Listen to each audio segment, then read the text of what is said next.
They live by consuming the living, feasting on the dead, using skulls as drinking vessels, adorning their lips with plates, and beating women as a sign of affection. Countless strange customs you've never heard of before lie among these 17 most terrifying tribes in the world. Join me on a journey through lands like India, Indonesia, Africa, Papua New Guinea, and many more to discover the most bizarre tribes on the planet. Number 17, the Sentinelese tribe of India.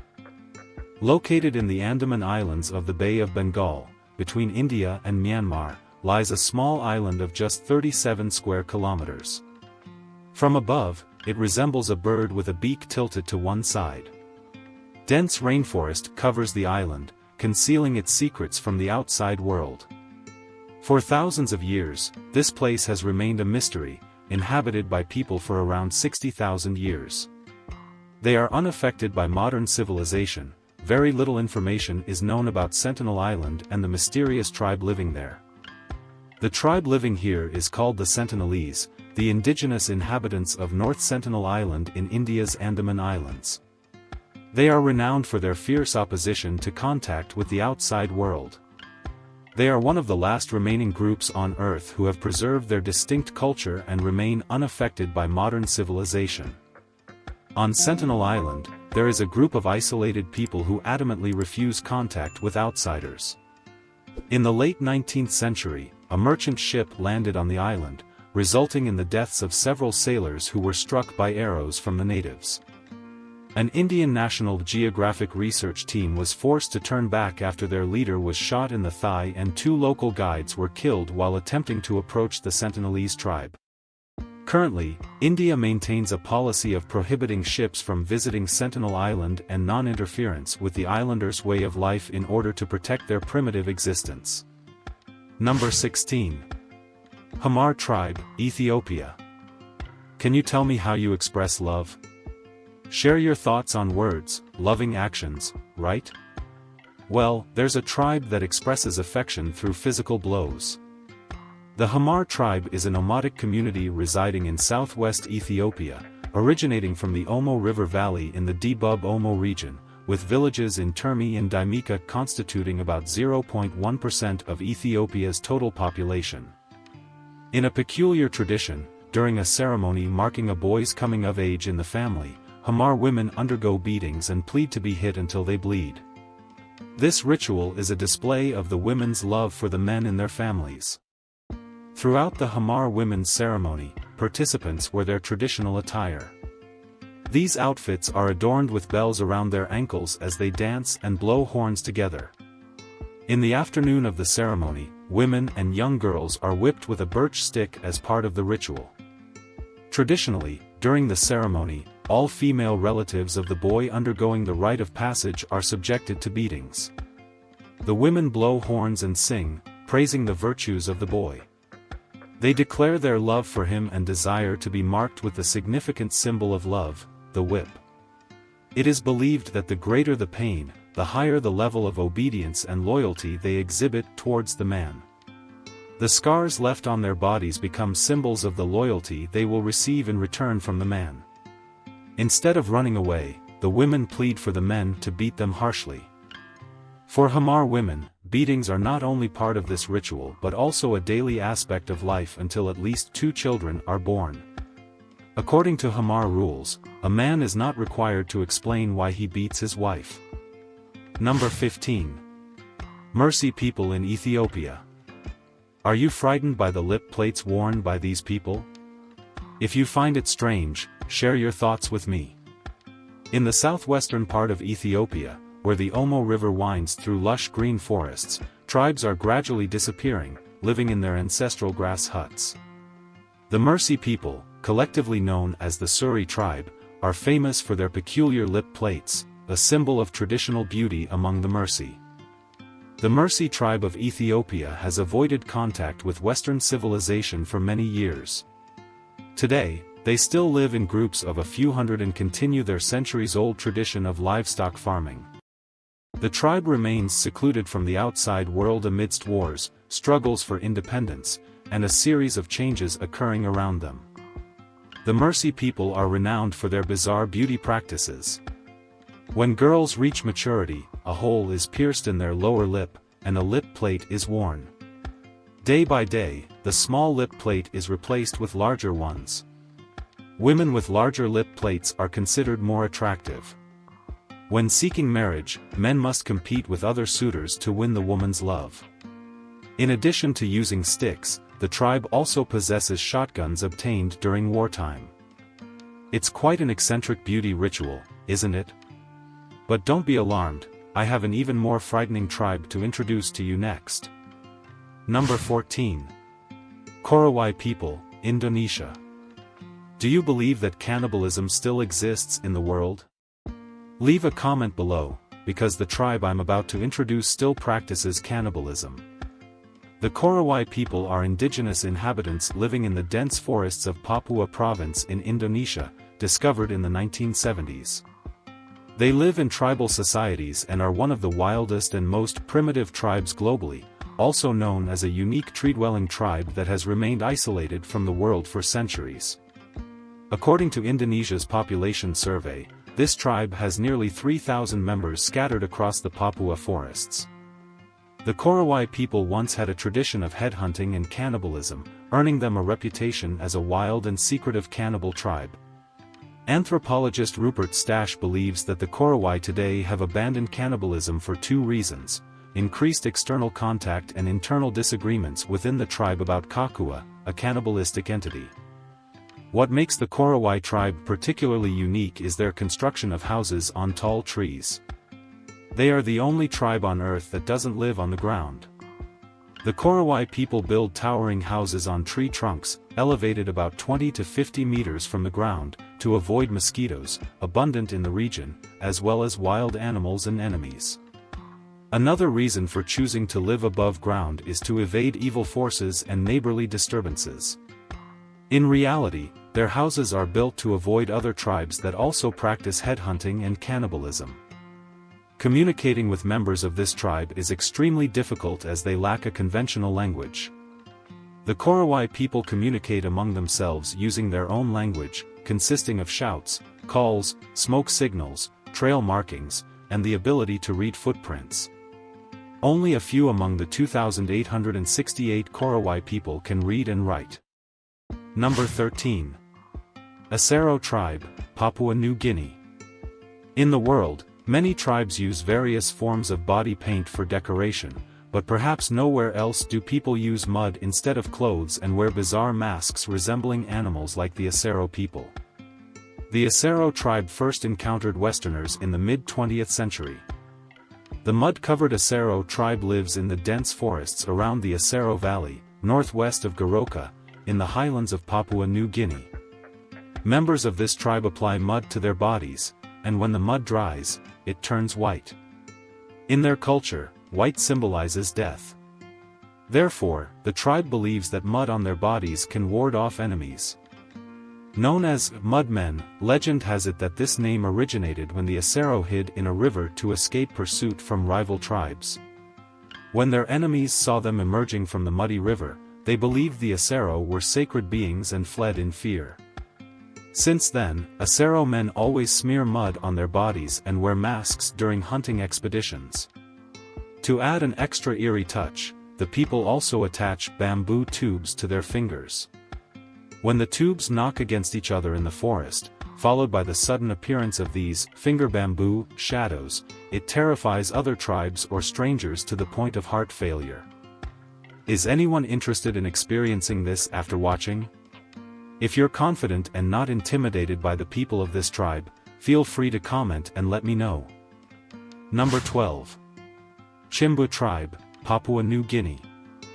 Chimbu is the collective name for tribes living in the Chimbu province of Papua New Guinea. They live secluded in the ancient forests, approximately 2,500 meters above sea level, communicating in the common language, one of the 800 languages spoken in the country. Since ancient times, the Chimbu tribes have practiced drawing bones on their bodies, combined with unnamed dances, signifying protection and threatening potential attackers. During the annual Mount Hagen festival, locals collectively perform bone-decorated dances. The festival lasts 6 days, during which highland tribes share their cultures and rituals. According to cultural researchers, the rituals of drawing bones on the bodies of the Chimbu tribes still hold many mysteries. They use colors derived from plants and clay to emphasize bones and skull patterns, creating moving bone figures. Up close, these are not dancing undead figures but individuals painted black from head to toe, with bones and skulls painted white, creating intimidating warrior appearances. The Chimbu people are highly combative, readily engaging in fights to the death, so caution is advised for those considering a visit. Number 11. Mashco Piro Tribe, Peru. The Mashco Piro tribe is a hunter-gatherer tribe located in the Madre de Dios region of Peru. Considered one of the world's most enigmatic tribes, they lived nearly 6 centuries without contact with the outside world. In 2012, an explorer died from an arrow through the heart during an unsuccessful attempt to establish contact. Anthropologists say that approaching this tribe is extremely difficult due to their hostility, and they are willing to shoot anyone attempting to get close.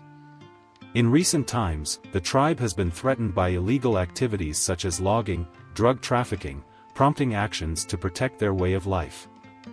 The Mashco Piro often approach neighboring tribes to ask for food. In 2015, the Peruvian government made initial efforts to contact the Mashco Piro, believing that the tribe might be seeking contact with modern humans, as sightings of indigenous people in the border area were frequent. Do you find this tribe aggressive and frightening? Share your thoughts in the comments. Number 10. Asmat people, Indonesia. Yet another tribe from Indonesia with peculiar customs. The Asmat people are known for their headhunting and cannibalistic traditions. The Asmat people reside in the West Papua province of Irian Jaya, New Guinea Island, Indonesia. They pay little attention to the origin of the universe and don't believe in a supreme being. Their primary concern is how humans can coexist and harmonize with nature. Throughout generations, the Asmat people have been among the most feared tribes due to their tradition of hunting and consuming human heads. They often use the skulls of their enemies as pillows, placing them under their heads while sleeping.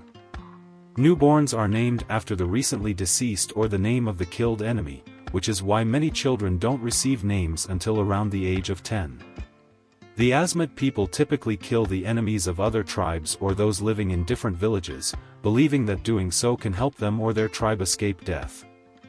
In terms of marriage, the family life of the Asmat people still values men more. While most Asmat people have one husband and one wife, polygamy is accepted. Interestingly, this tribe has a high rate of homosexuality, and they are comfortable with same-sex marriages. Traditionally, 2 men can marry and live together as a heterosexual couple, and similarly, women can freely marry each other. According to their beliefs, men must hunt and kill an enemy to get married. Number 9. Dani Tribe, Indonesia. The Dani people are a red-skinned tribe living in the Indonesian archipelago. This region is very remote, accessible only by plane. It wasn't until 1938 that the existence of this tribe was discovered. The Dani tribe is one of the oldest in Indonesia. Their belief system is called Atu, and they also worship ancestors collectively referred to as Kanika. Despite the continuous development of the world, the Dani tribe has maintained its original way of life. They survive through hunting and farming. In Dani society, the maternal system still exists. In the past, the Dani tribe had the tradition of headhunting during conflicts with other tribes. However, the Indonesian government has taken measures to eradicate this practice, with no recorded instances since 1990. In addition to that, despite the advent of the internet, industrialization, and modernization, the Dani tribe still retains its cultural identity, such as wearing nose rings made from pig tusks. If you find the Dani people's nose rings eerie, like and comment if you agree. Number 8. 4 people, Indonesia. If anyone feels scared of Indonesia at this point, feel free to comment and let me know. It's quite bizarre that many terrifying cannibalistic tribes seem to originate from here. The Four people are an isolated tribe mainly residing in eastern Papua New Guinea. They have a gruesome tradition known as the corpse feast or mortuary cannibalism. This macabre practice led to the death of over 2% of the Four population each year. Molecules of prion in the brains of deceased Four individuals spread throughout the bodies of women in the tribe, causing an epidemic known as kuru, a disease similar to Alzheimer's or Parkinson's. During each funeral, the Four community gathers to partake in the deceased's remains as a sign of respect. Men share the raw flesh, while women and children get the nutrient-rich parts, the brain. Surprisingly, some Four individuals possess a gene that provides immunity to kuru. This special resistance gene can protect the Four from various strains of the mad cow disease. This discovery represents a significant advancement in understanding and treating neurodegenerative diseases. Number 7.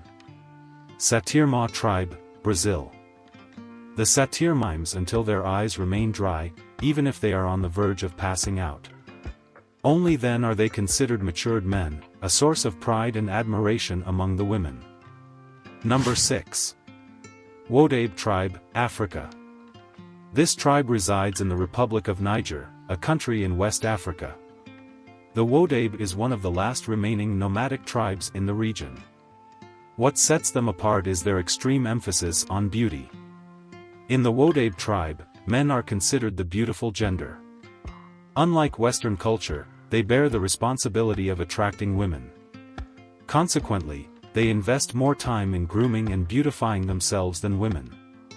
If a man neglects his appearance and is not meticulous, he is considered to have a severe deficiency because beauty directly relates to status. Since the society places high value on beauty, Wodabe men are willing to allow their wives to have affairs with more handsome men to ensure their children have attractive appearances.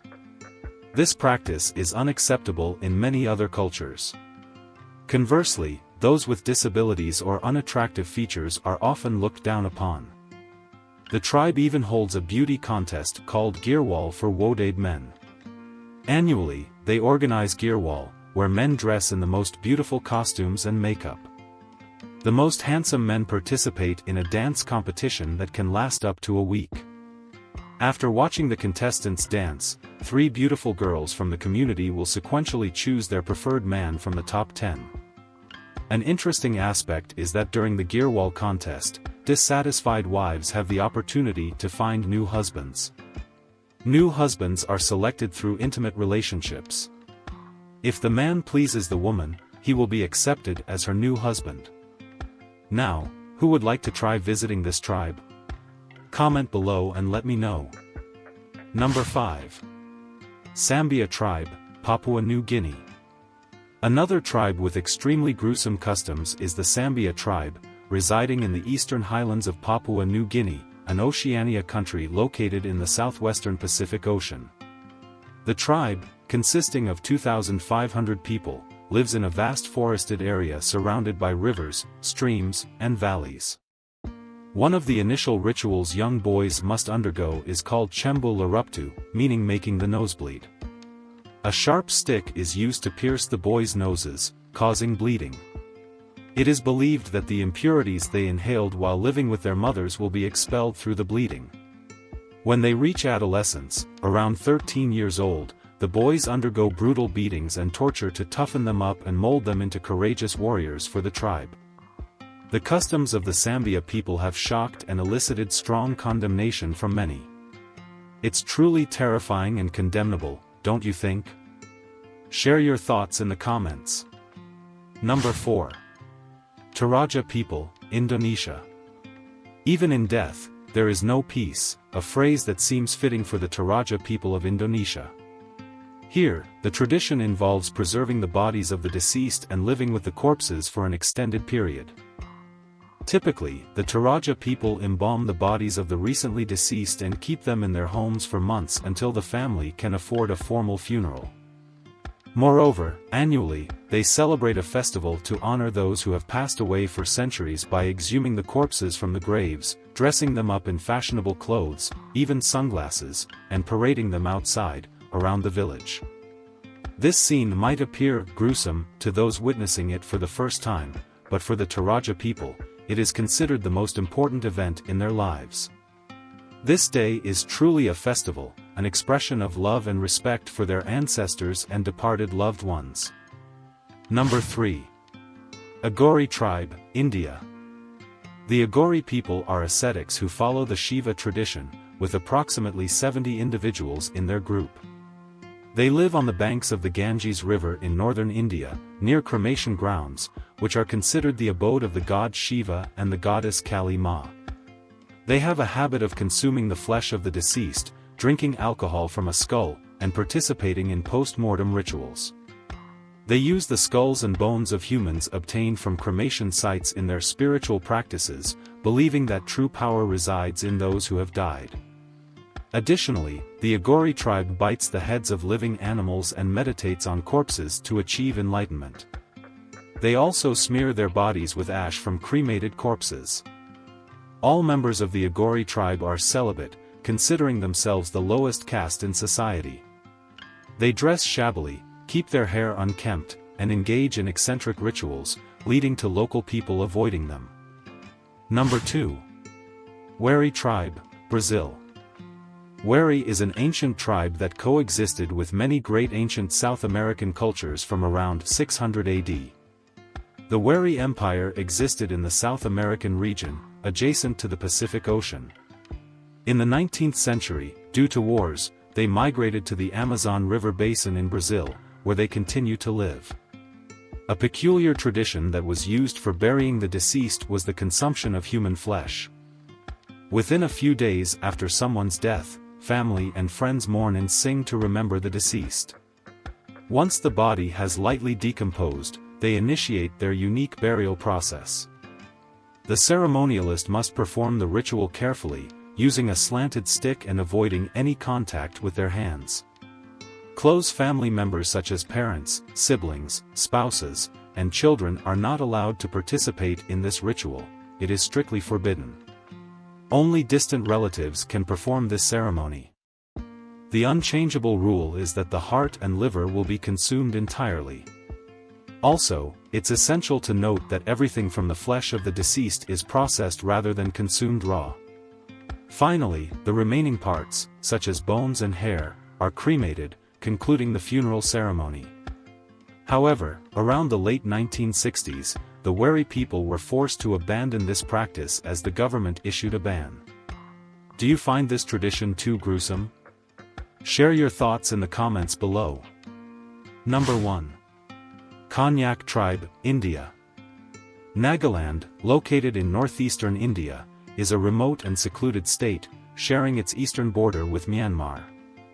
It is renowned for its peculiar tribes. Currently, there are 16 tribes living in Nagaland, each with its own customs, traditions, and lifestyles. However, the most notable among them is the headhunting Konyak tribe.